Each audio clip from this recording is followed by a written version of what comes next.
Hello everyone and welcome to my Soap Twist 24 channel. I hope everyone is having a wonderful day. Before we begin, please hit the subscribe button and give this video a thumbs up. Luna was a woman of gentle grace, known to the locals as a recluse who rarely left the iron gates of Ashwood Manor. She was in her early 30s, with moonlight-colored hair and eyes that appeared to store secrets as old as the cliffs.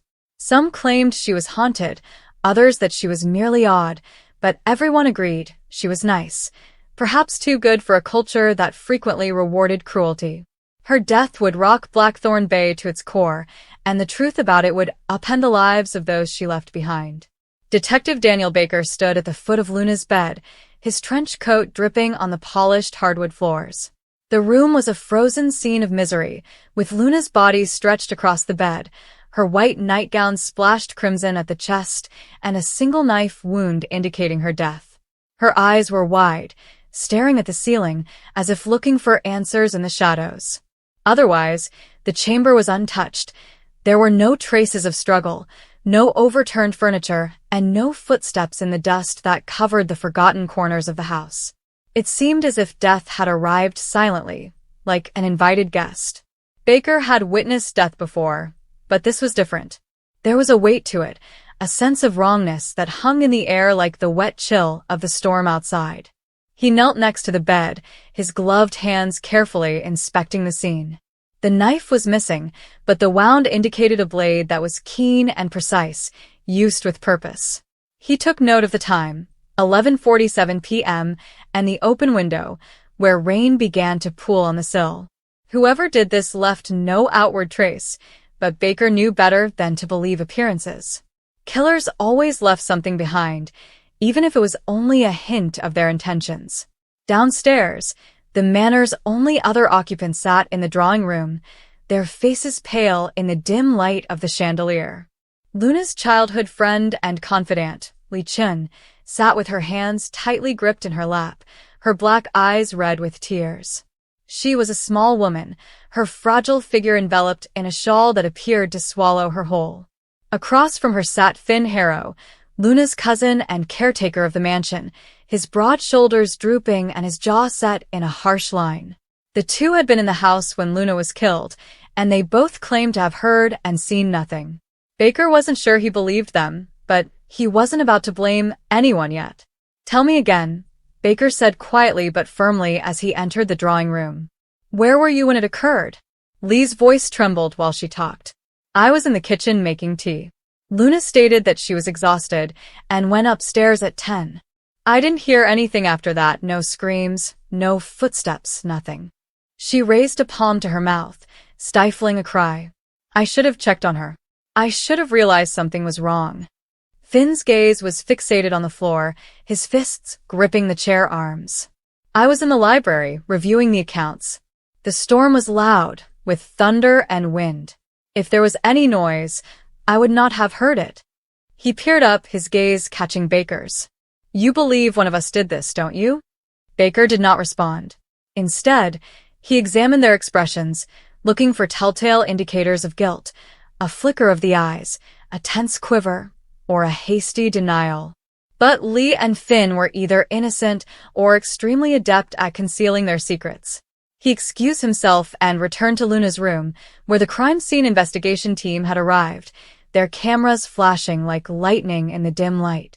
They would gather proof, but Baker knew the true answers would be found in the lives of Luna's closest friends and family. People did not die like this for no cause, and Luna's death felt personal and purposeful. The investigation began in earnest the following morning.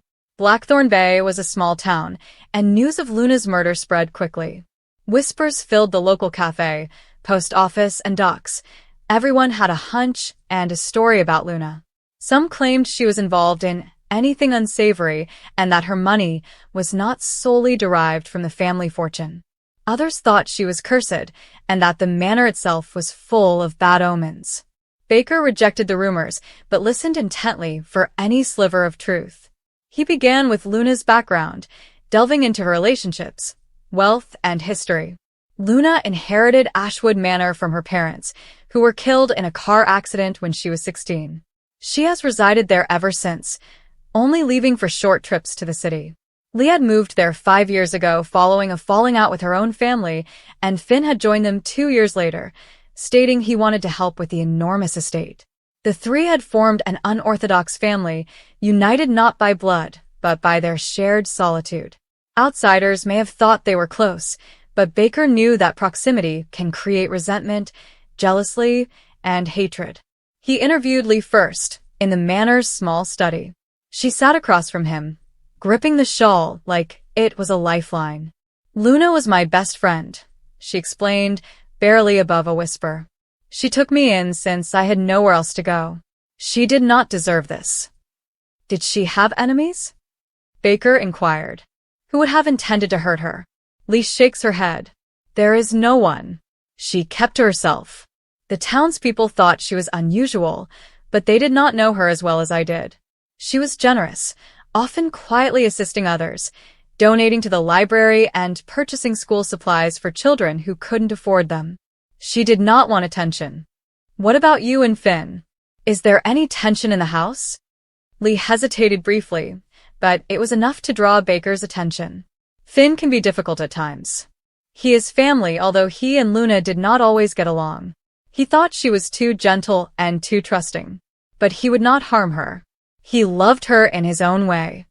Baker made a mental note to question Finn about that later. For the time being, he questioned Lee about the night of the murder, looking for contradictions. Her narrative was true.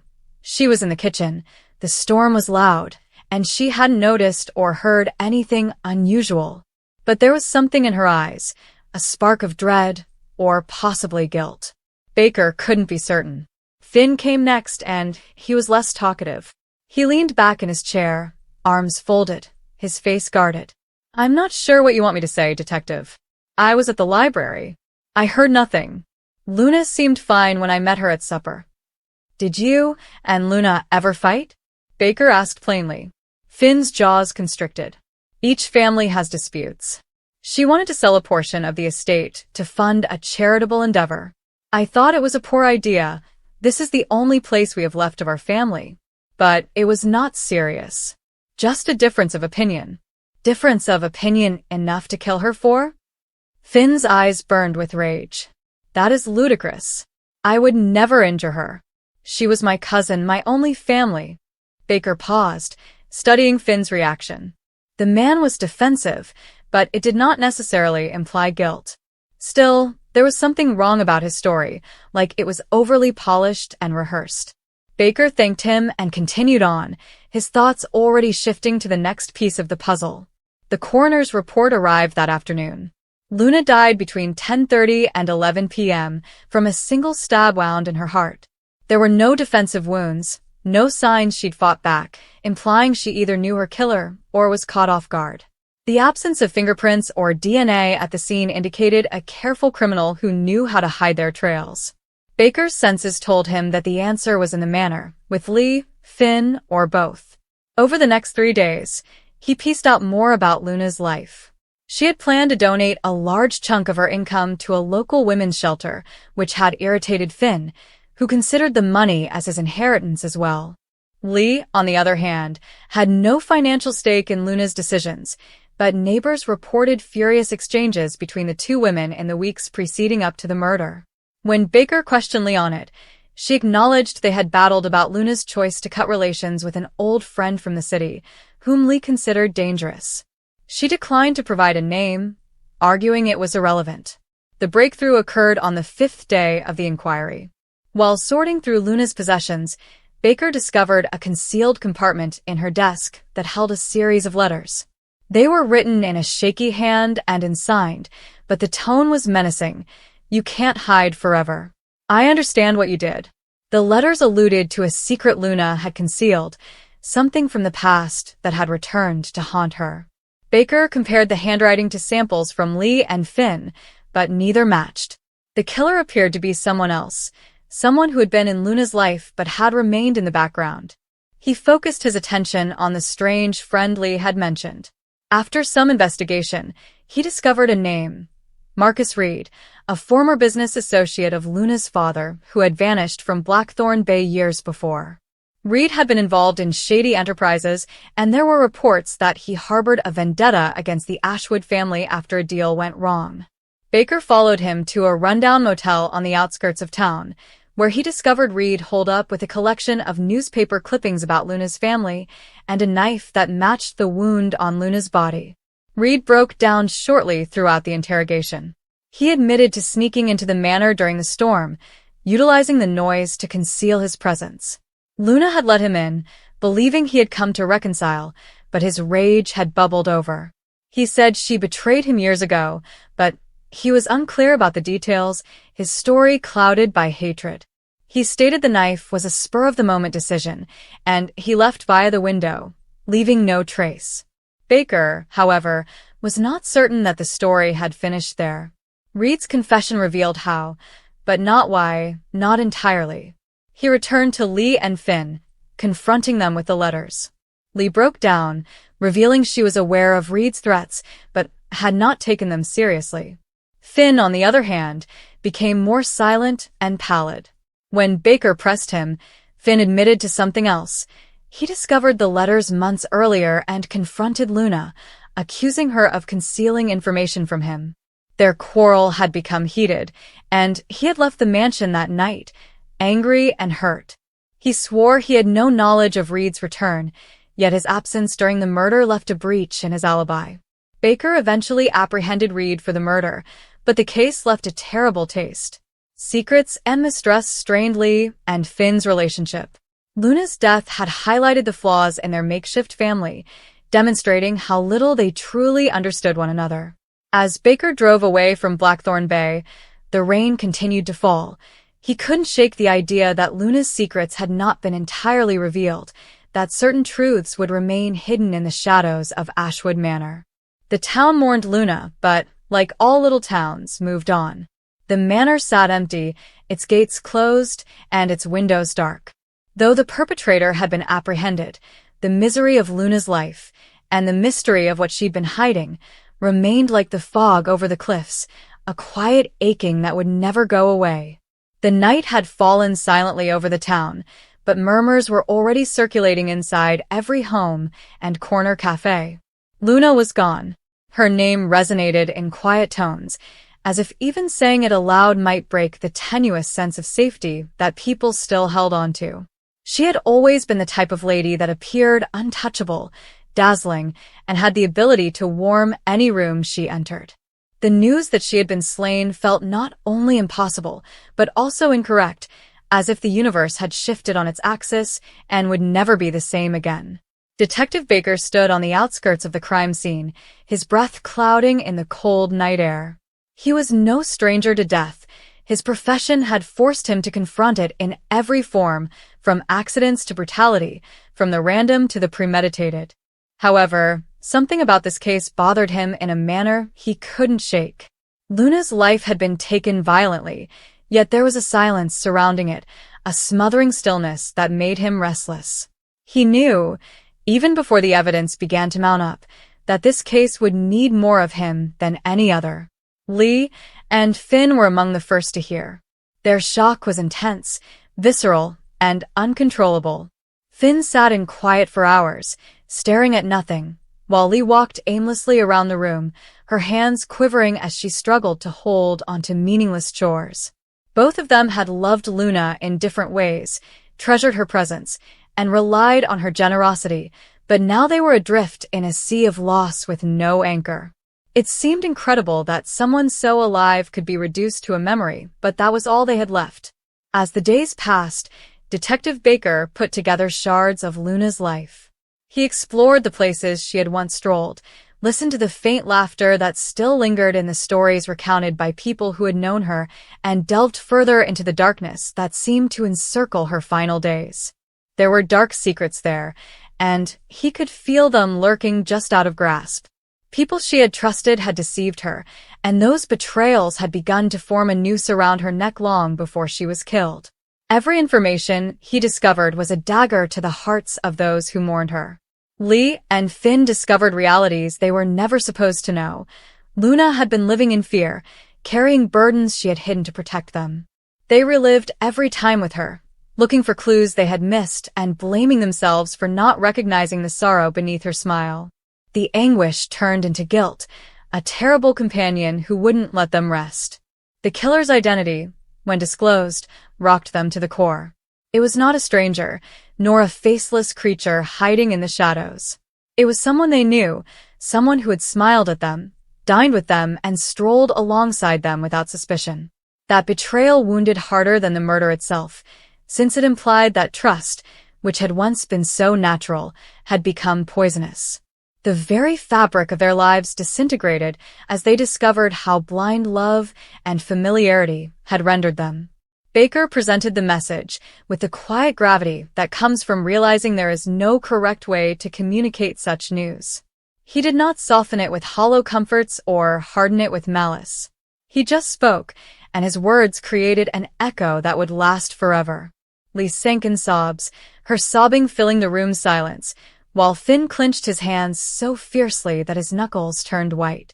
Rage, anguish, disbelief, every feeling clashed within him at once. But behind it all was the hollowness of knowing that no justice, arrest, or sentence would ever bring Luna back. The town moved on, as communities always do, but those closest to Luna remained permanently suspended in the shadow of her absence. For Lee, mornings became the most difficult period of the day. She'd wake up and, for the briefest of moments, forget what had happened, only for reality to hit again, terrible and unforgiving. Finn meandered through life as if half asleep, unable to find meaning in the things that had once been important to him. Even Detective Baker, a man hardened by years of exposure to humanity's worst corners, carried Luna's face with him during the silent hours, when the weight of his work was most intense. Not only was the loss devastating, but so was the manner in which it occurred, the secrecy, betrayal, and violence that should never have affected someone like Luna. In the midst of their anguish, they all pondered the same question. Could this have been avoided? Should they have seen more, learned more, and acted sooner? The questions had no answers, yet they returned often, gnawing at them like ghosts that refused to be exorcised. The world did not mourn as deeply. For many, Luna was just another story spoken in passing, another tragedy in a world full of them.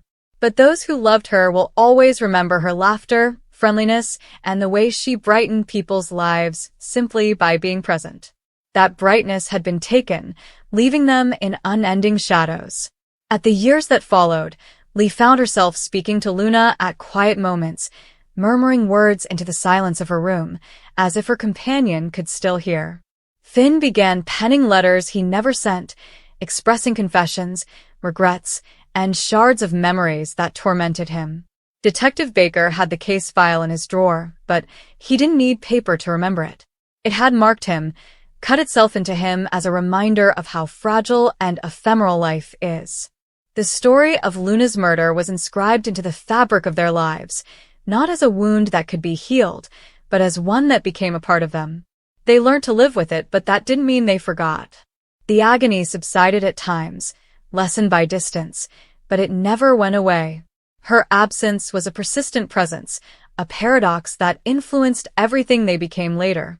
In the end, what remained most vivid was Luna's memories, not the specifics of the act or even the identity of the perpetrator. Her smile, generosity, and brightness remained in the hearts of all who loved her, even while sadness made them hurt. It was a bittersweet survival, a reminder that, while death had claimed her, love could not be taken away so simply. However, the love made the loss much more unbearable because it kept her alive in memory while constantly reminding them that she was no longer with them.